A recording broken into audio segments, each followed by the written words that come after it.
Nobody knew my name. Very few people knew who I was. But I said, I'm going to invest in that. So that became an asset for me. I have my name trademarked. I can pass that asset to my children. If that name were valued by an asset valuation company, they would value my name at over a few $1 million. So that's an asset I pass to my kids. Do you understand? So every single thing you're working on, you pour into that, you invest in that, you build that sucker, you fill that bucket, and then you're passing your kids something other than a freaking empty bucket. No more empty buckets.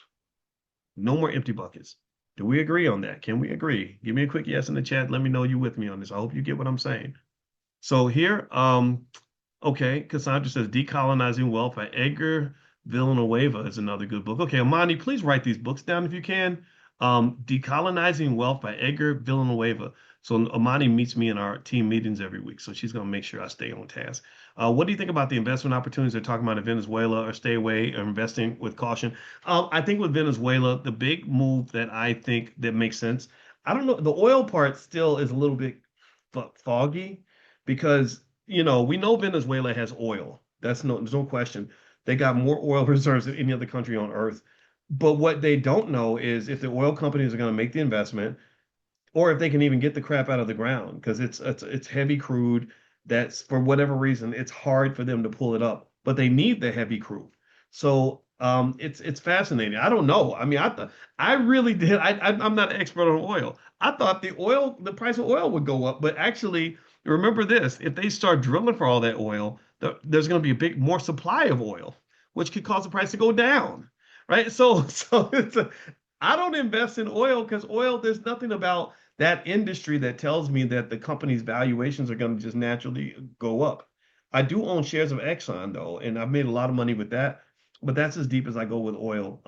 The rare earth minerals piece I think will be fascinating because that's Venezuela and Greenland as well.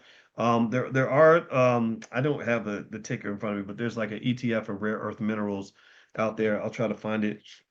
And then also gold. Gold. Yeah, gold GLD.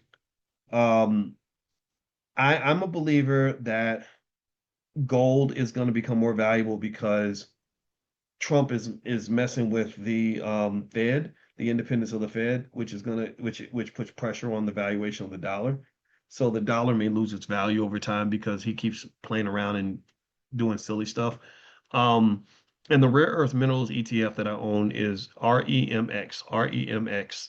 It's the Van Eck Rare Earth or Rare Earth Strategic Minerals ETF. REMX. REMX. Somebody type REMX in the chat for me if you can. So yeah, I think gold is something, especially if there's like geopolitical instability, which Trump seems to want that. At some point, somebody's going to punch him back. He's going around the world kind of being a bully. He's been a bully his whole life. I studied Trump's family going back 100 years. I don't know every detail, but his father became, so yeah, his father Fred became wealthy because his grandfather died when his dad was 13 years old. So he had a single mom in New York City. And his father, Fred, used to basically fix houses for people that own property. And his father came to the simple conclusion like, hey, wait a minute, I'm doing all this work for all these people. They're making all this money. I should be owning some of these apartments myself. So his father got into real estate. That was how the Trump family got into real estate. So he just started buying, what he could. And he got bought more and more and more over time. By the time Donald was born, his dad was doing pretty well. I think Donald was born about 1942. And by the time Donald was 25, which would be the mid 70s, his father was wealthy. So his father gave him some money to get started, generational wealth. Same thing you're going to do with your kids. And he gave him $25 million.